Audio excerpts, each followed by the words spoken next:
गुरुवार की शाम और मार्केट ओवरऑल अप था। पूरे दिन अप रहा लेकिन बाद में एंड में वापस गिर गया।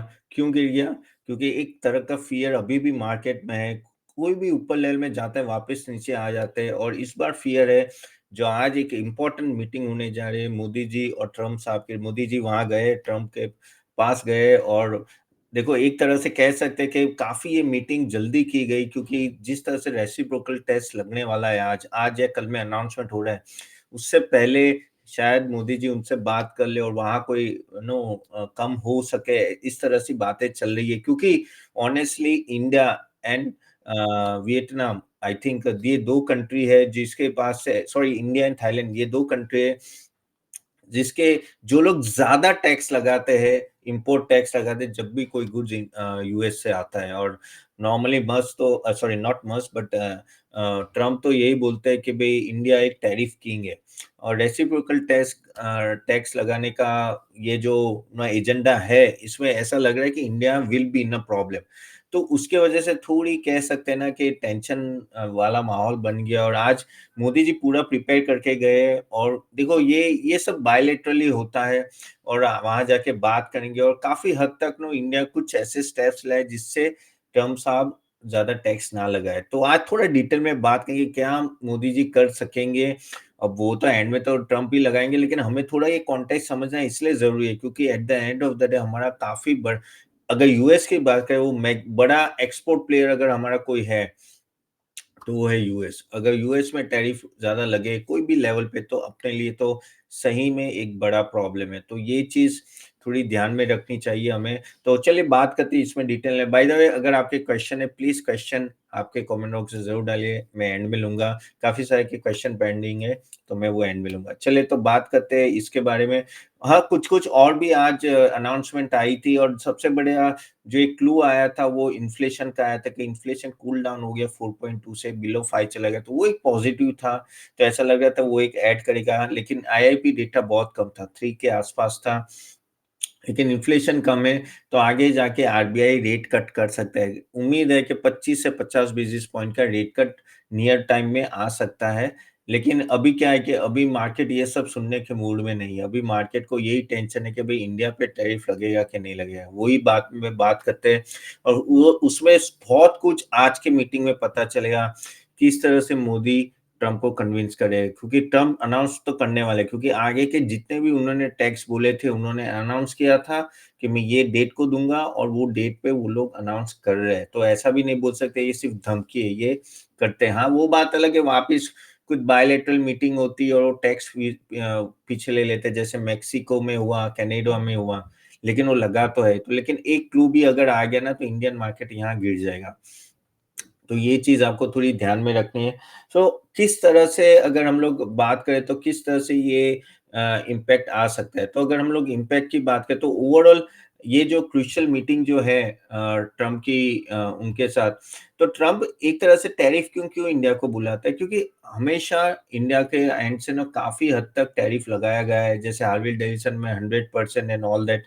तो वहाँ ये ट्राई कर रहे हैं कि भई कम से कम टैरिफ लगे। तो अगर हम लोग बात करें तो इंडिया ने ऑलमोस्ट 4.5 बिलियन वर्थ का यूएस एग्रीकल्चर प्रोडक्ट्स जो इंपोर्ट किया है और और बेसिकली उसमें वो शायद लोअर टैरिफ करेंगे तो उनको एक तरह से फ़ायदा हो। और देखो ओवरऑल ना अगर रेसिप्रोकल टैक्स लगेगा ना तो 76 billion worth of Indian export US के है, 76 billion. One of the largest Indian partner है यूएस, इसलिए ये बहुत ही इंपॉर्टेंट हो जाता है। हार्वी डेविडसन में ऑलरेडी 100% जो टैरिफ था वो 50% कम कर दिया। तो वहाँ थोड़ा कम किया है और इवन अगर हम लोग बात करें तो काफ़ी हद तक ना वो ट्राई करेंगे कि यूएस इन्वेस्टमेंट इंडिया में हो, तो उस तरह से ना क्योंकि वो सबसे बड़ा ट्रेडिंग पार्टनर है और बायलैटरल अगर हम लोग बात करें तो $191 बिलियन पहुँच रहा है फाइनेंशियल 24 में। तो मेक इन इंडिया करने के लिए एंड ऑल दैट यूएस बहुत ही ज़रूरी है, ओके? और अगर यूएस यहाँ इन्वेस्ट करता है और टैरिफ बढ़ता है तो उनके लिए भी प्रॉब्लम है क्योंकि at the end of the day ना ऑलमोस्ट 55 बिलियन डॉलर ना उन्होंने एफडीआई 2014 से 2023 तक ना उन्होंने लिया था। इवन बेसिकली पीएलआई स्कीम जो लाई थी जिससे वो एप्पल 10 से 15% आपका जो पूरा प्रोडक्शन है वर्ल्ड का वो इंडिया में शूट हुआ है और बातें चल रही है कि आगे जाके इसको 25 से 30% ले जाना है। लेकिन ये सब कब होगा जब रिलेशन अच्छे होंगे, करेक्ट? तो ये एक तरह से reciprocal tariff, no doubt tariff तो बढ़ता है लेकिन वो रिलेशन में भी प्रॉब्लम आती है। और इसको सेफगार्ड करना बहुत ही ज़रूरी है। ये देखो ये पूरा प्लान्ड होता है, ऐसा नहीं है कि मोदी जी तुरंत ही ऐसे मीटिंग रखी थी, नहीं ये पूरा प्लान करके गए हैं, क्या-क्या चीज़ें बातें करनी है और ऐसी बातें चल रही है कि मोदी जी के साथ मीटिंग हो उससे पहले ही ट्रम्प ये टैरिफ लगा दे और फिर बाद में मोदी जी से मीटिंग हो। अब वो सब पता नहीं है कब क्या होने वाला है, बट बहुत ही इम्पोर्टेंट है। इवन अगर आप इलॉन मस्क की बात करें तो उन्होंने काफ़ी हद तक उन्होंने बोला तो उनके जो 2 मॉडल है model Y and model 3 almost 70 to 100% India में टैरिफ लग रहा है। अब यहाँ वो बातें ये भी चली कि उनको एक गीगा फैक्ट्री यहाँ इंडिया में लगानी थी लेकिन हम हमारा टैरिफ का काफ़ी नितिन गडकरी जी तो हमेशा बोलते हैं कि भई हम तो टैरिफ कम ही नहीं करेंगे। लेकिन अगर यहाँ भी अगर ट्रम्प देखो इनडायरेक्टली ट्रम्प पीछे है, आपको भी पता है। तो अगर टेस्ला को कोई बेनिफिट मिलता है, तो ट्रम्प को बे सॉरी इलॉन मस्क पीछे इन सब के पीछे, वो भी आपको पता है ट्रम्प के पीछे। तो अगर वहाँ भी टेस्ला में भी अगर रिडक्शन होता है, तो मस्क को तो फ़ायदा होगा ही, इलॉन मस्क को। लेकिन इस तरह से ट्रम्प को भी ना उनके पार्टनर को खुश करने का मौका मिल जाएगा। क्योंकि इलॉन मस्क डायरेक्टली बहुत बार ट्राई कर लिया कि भई टैरिफ कम हो अ, बेसिकली जो उनके जो मॉडल्स है टेस्ला में लेकिन वो हुआ नहीं। लेकिन ये एक अच्छा सिचुएशन है जहाँ मस्क यूज़ कर सकते हैं भई टैरिफ कम करने का। क्योंकि ओवरऑल अगर मार्केट की हम लोग बात करें ना ईवी मार्केट 2000 नेक्स्ट 4 से 5 साल में ऑलमोस्ट 40 टू 50% से ग्रो होगा। ओके एंड जब इतने ग्रोइंग मार्केट है तो टेस्ला चाहेगा कि यहाँ जैसे बीवाईडी है चाइना की, इवन टेस्ला है यूएस की तो वो चाहेगा इंडिया में आए लेकिन वो कब आएँगे जब वो टैरिफ कम हो, ओके। तो वहाँ एक 18,000 पीएलआई स्कीम वो बैटरी मैन्युफैक्चरिंग का वो लोग वो इनिशिएटिव कर रहे हैं टेस्ला के लिए और लोकल प्रोडक्शन लेकिन सबसे बड़ी बात है, क्या वो टेस्ला पे टैरिफ कम करेंगे? वो एक बहुत ही बड़ा इम्पोर्टेंट क्वेश्चन रहता है। अगेन चाइना की इकोनॉमी वीक हो रही है, तो वो एक इंडिया के एडवांटेज में जाएगा। तो चाइना जो नो बेसिकली उनका जो अनएम्प्लॉयमेंट है वो 20% से ऑलमोस्ट बढ़ गया था, ठीक है? तो प्रॉपर्टी प्राइसेज़ ऑलमोस्ट 5 से 7% से ईयर ऑन ईयर नो गिर गई है, तो ओवरऑल वहाँ कंडीशन खराब है। अब वहाँ अगर आप देखो ना तो चाइना का एक्सपोर्ट जो यूएस में है वो 25% 15% से गिर चुका है, okay? And India's export to US वो 10% से बढ़ा है। तो यहाँ इनको बेनिफिट मिला और वही मोदी जी ट्राई करेंगे कि भई इसमें कैपिटलाइज़ करें। ग्लोबल सप्लाई चेन चाइना से मूव होके यहाँ आ सकती है। तो जैसे ये एप्पल हुआ, फिर अपना Google and all that they want to establish no offices here plus Tesla की बात करें, तो यहाँ वो बड़ा बेनिफिट है लेकिन उसके लिए लेवल प्लेइंग गेम खेलना पड़ेगा। यहाँ वो कहते हैं ना कुछ दे कुछ ले ऐसी बात होगी और ट्रम्प बहुत ही बड़े नेगोशिएटर है। ये सब क्यों करते हैं रेसिप्रोकल टैक्स क्योंकि लोग आए सामने से कि भाई रुक जाओ, हम भी ठीक-ठाक कर लेते हैं। क्या सही रणनीति अपनाई है ट्रम्प ने, लिटरली लोग भाग-भाग के ट्रम्प के पास जा रहे हैं। और ये होता है यार कैपिटलिज्म भाई, कैसे खड़े हो गए और अपने मोदी साहब भी भागे ना। देखो कुछ भी बोल दो यार, हमारी 3.5 ट्रिलियन डॉलर की इकोनॉमी है, उनकी 26 ट्रिलियन डॉलर की इकोनॉमी तो कोई कंपैरिज़न नहीं है। उनका एक एनवीडिया शेयर अपनी पूरी इकोनॉमी के लेवल का है। तो आप समझो कि उनका वर्चस्व कितना है, तो इसको इग्नोर भी और ये ऐसे बंदा है ना कि वो इम्प्लीमेंट कर देगा इसलिए काफ़ी सारी चीज़ें इंडिया ढील देंगे। इवन डिफेंस में अगर आप बात करें तो ऑलमोस्ट 22 बिलियन डॉलर का डिफेंस नो डील 2008 से साइन किया हुआ है यूएस के साथ। लेकिन फिर वो make in India and all that उसके वजह से डिफेंस का जो ये स्तर था वो काफ़ी नीचे चला गया था ट्रीटी में। लेकिन अभी बात चल रही है कि भई इंडिया जैसे बोइंग F-18 फाइटर्स और वो सब बाय करने की बात चल रही है 3.5 ट्रिलियन डॉलर, देन ड्रोन्स की भी बात चल रही है 3.3 बिलियन डॉलर। तो बेसिकली ओवरऑल बातें चल रही है कि अराउंड 20 बिलियन डॉलर का अगर वो लोग इंडिया वहाँ से ले क्योंकि देखो उनको भी खुश करना पड़ेगा। काफ़ी हद तक हम लोग जो सप्लाई लेते थे रशिया के साथ, अब थोड़ा ट्राई कर सकते हैं यूएस के साथ। क्योंकि यूएस को हम लोग इग्नोर नहीं कर सकते और यूएस को थोड़ी ढील देंगे और इसमें गलत भी क्या है यार देखो अच्छे बच्चे की तरह ट्रीट करना है। अब देखो पासा पलट गया तो पलट गया है, हम लोग भी ज़्यादा बोल नहीं सकते। लेकिन करना अच्छा है और मोदी उस तरह से उनको पता है जहाँ झुकना है झुक जाओ यार, यहाँ वो फिर गर्दन सीधी रख के फ़ायदा नहीं है, क्योंकि हम लोग इतने भी बड़े नहीं हैं, हम लोग चाइना नहीं है, ये हमें समझना है। और चाइना नहीं है तो फिर अकॉर्डिंगली हमें उस तरह से डील उनके सामने रखनी पड़ेगी जिससे वो भी कन्विंस हो। ओके, अभी दूसरा एक है कि जैसे यूएस के कंपनीज़ भी काफ़ी इंडिया से बेनिफिट हुए। जैसे एप्पल ऑलमोस्ट $6 बिलियन का रेवेन्यू इंडिया से आया है, ओके? और वो 50% से ग्रोथ है। अमेज़न ने $26 बिलियन, गूगल ने $10 बिलियन के इन्वेस्टमेंट है। तो अगर ये सब टैरिफ लगते तो इनको भी प्रॉब्लम होगी।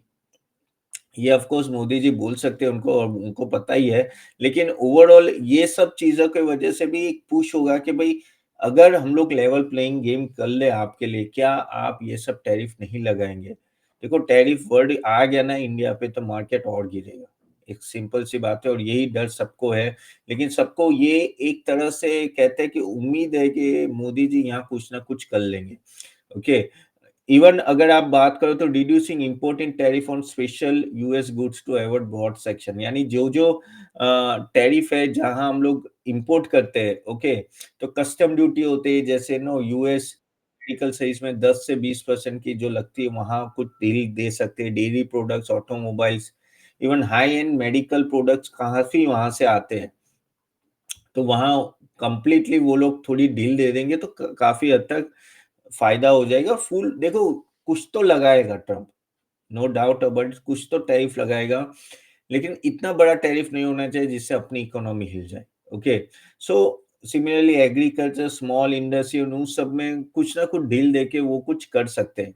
अगेन बेसिकली काफ़ी हद तक because India is a part of a BRICS, okay, तो यूएस को वो भी है कि भई आप नॉन डॉलर करेंसी को प्रमोट कर रहे हो। जैसे इंडिया और रशिया ऑलरेडी रुपीज़ और रूबल्स में कर रहे हैं और वो डॉलर को साइड में रख रहे हैं, ओके।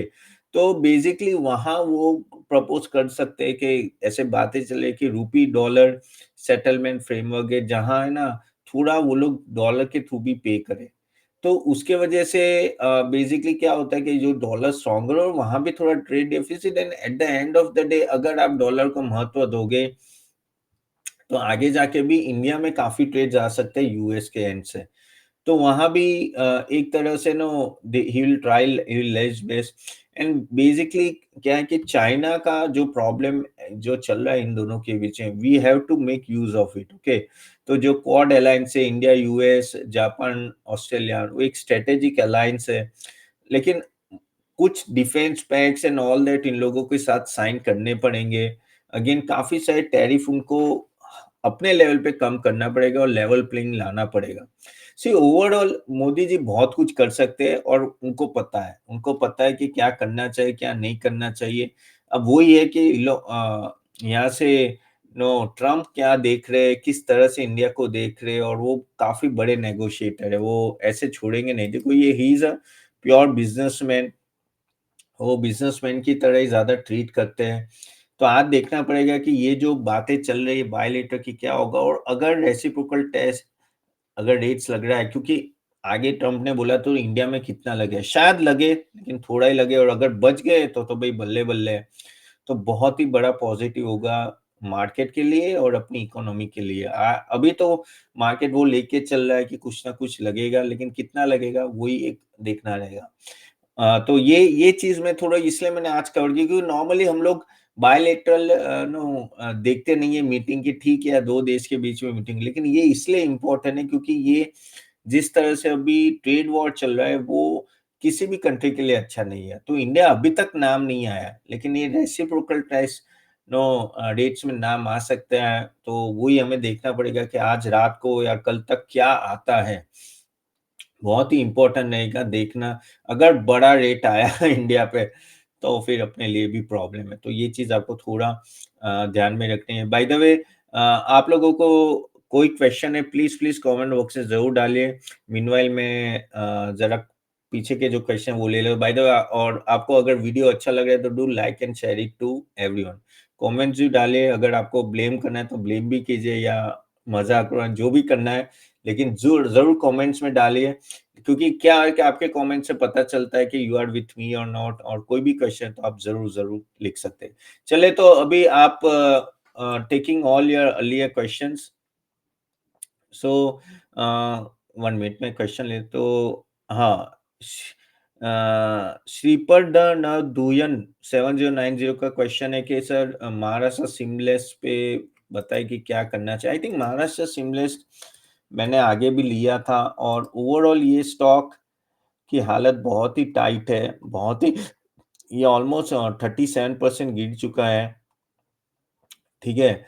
एंड क्योंकि ये स्टॉक ओवरऑल कह सकते हैं ना कि पाइप्स में ना नो थोड़ा renewable power generation, rigs operation में, लेकिन अभी क्या है कि ये पूरा सेक्टर बहुत ही डाउन है। एंड मेरे हिसाब से तो प्रॉब्लम तो है इस स्टॉक में, no doubt profitability and all that काफ़ी बड़ा है, लेकिन वही है कि हाँ, इस महीने इस क्वार्टर का तो भी कंपैरेटिवली अच्छा रिज़ल्ट आया था। अगर आप वो वेट कर लो 1 आध क्वार्टर, शायद यहाँ कुछ अच्छा आ जाए, लेकिन मैं तो एक ही चीज़ बोलूँगा, थोड़े ऊपर के लेवल में फिर थोड़ा कम कर देना आपका ओवरऑल एक्सपोज़र श्री, क्योंकि at the end of the day no मुझे थोड़ा रिस्की लग रहा है, लेकिन ठीक है, अभी मार्केट गिरा है तो ये भी गिरा है, तो वेट कर लो। आई थिंक इस लेवल पे तो वेट करना चाहिए। Okay. Then thank you Tapan ji for answering my query. Nagesh ji, thank you. Tapadia tools के तापड़िया टूल्स के बारे में बताएँ Bhanu Pratap. So Tapadia tools 1 minute हाँ। Just a minute, Tapadia tools में 1 मिनट ओपन कर लेता हूँ। सो ओवरऑल तापड़िया टूल्स की अगर बात करें तो आज तो ऊपर के सर्किट में, अरे बाप रे! भागता ही जा रहा है, भागता ही जा रहा है। भाई क्या है इस स्टॉक में ऐसा? प्रॉफिट भी बढ़ रहा है, अच्छा खासा बढ़ रहा है overall. So enjoy the rally. अभी क्या है, इसमें तो कुछ कर ही नहीं सकते। ऐसे मार्केट में ये सर्किट पे सर्किट लगा रहा है, और कितने रुपए से? ₹2 से ये ऑन द स्पॉट सर्किट पे, अरे बाप रे! किसका क्वेश्चन है ये? ये क्वेश्चन है, 1 मिनट भानु प्रताप जी, तो प्लीज़ अगर आपके पास है तो रखिए आप, इस स्टॉक को कोई बेचने की ज़रूरत नहीं है, थोड़ा वेट कर लीजिए, लेकिन हाँ, स्टॉप लॉस रखें। लेकिन वही होता है कि ये सर्किट पे सर्किट लग रहा है, अगर जैसे उल्टा होगा ना तो डाउन सर्किट भी डाउन सर्किट पे लगेगी, तो ये पूरा सट्टा वाला स्टॉक है। लेकिन अगर आपके पास है तो प्लीज़ स्टॉप लॉस के साथ रखो, कभी भी रिवर्स हो सकता है। एंड नया नया पोज़ीशन तो मैं सजेस्ट नहीं करूँ। बाय द वे, आप खुद अपना रिसर्च कीजिएगा। मैं एक सेबी रजिस्टर्ड रिसर्च एनालिस्ट हूँ, लेकिन एज़ अ डिस्क्लेमर, नो, आपको अपना रिसर्च, ये कोई रिकमेंडेशन नहीं है, जस्ट अ सजेशन। दूसरा एक क्वेश्चन है सर, क्या लग रहा है राजेश का, कि क्या लग रहा है कि कब मार्केट बढ़ेगा? क्या लग रहा है कब हम हम कमा पाएँगे? अरे राजेश जी, देखो यार, ये तो बहुत ही टफ क्वेश्चन है इस लेवल पे, क्योंकि मार्केट किसी भी लेवल पे कोई भी अच्छी न्यूज़ में चल नहीं रहा है। अगर आप देखो, कल का इन्फ्लेशन कूल डाउन था, फिगर्स तो अच्छा है, लेकिन तो भी मार्केट ने इतना बढ़ा नहीं। क्यों? क्योंकि मार्केट को काफ़ी सारे अदर्स भी फ़ियर है, तो जिसके वजह से, लेकिन ओवरऑल आज शाम को भी देखते हैं कि क्या होता है, क्या कुछ नया अनाउंसमेंट आ रहा है या नहीं आ रहा है। कुछ ना कुछ तो अनाउंसमेंट आएगा, लेकिन जिस तरह का फ़ियर मार्केट में है, और ट्रम्प ने जिस तरह से क्रिएट किया है ना, वो उसके इम्प्लीकेशन थोड़े टाइम तक रहेंगे। एंड अगर ये इन्फ्लेशन डाउन आए, आगे जाके आरबीआई रेट कट होती है, तो मेन अपना वही है कि कब जाके अपना क्वार्टरली रिज़ल्ट बढ़ेगा। यहाँ से जैसे-जैसे रिज़ल्ट अच्छा आने लगा, ये जो सितंबर क्वार्टर का जो रिज़ल्ट था ना, वो सॉरी दिसंबर क्वार्टर का, कंपेयर टू लास्ट क्वार्टर तो बेटर था, काफ़ी बेटर था, लेकिन और बेटर होना चाहिए अगर यहाँ से अगर मार्केट को बढ़ना है। तो वो चीज़ें आपको वेट करनी पड़ेगी, otherwise no, we just have to wait and see के ग्लोबली कोई इतना बड़ा प्रॉब्लम ना आ जाए। अगर ग्लोबली में थोड़ा ऊपर-नीचे होगा तो इंडिया को भी इम्पैक्ट आएगा। ठीक है? चलिए, यहाँ तक रखते हैं guys, so thank you very much for joining. देखते हैं 1-2 दिन में ट्रम्प क्या अनाउंस करते हैं, और बायलैटरल एग्रीमेंट में क्या होता है। अगर सही रहा, then it is a good positive for India. तो चलिए, कल मिलते हैं, see you then. Bye bye.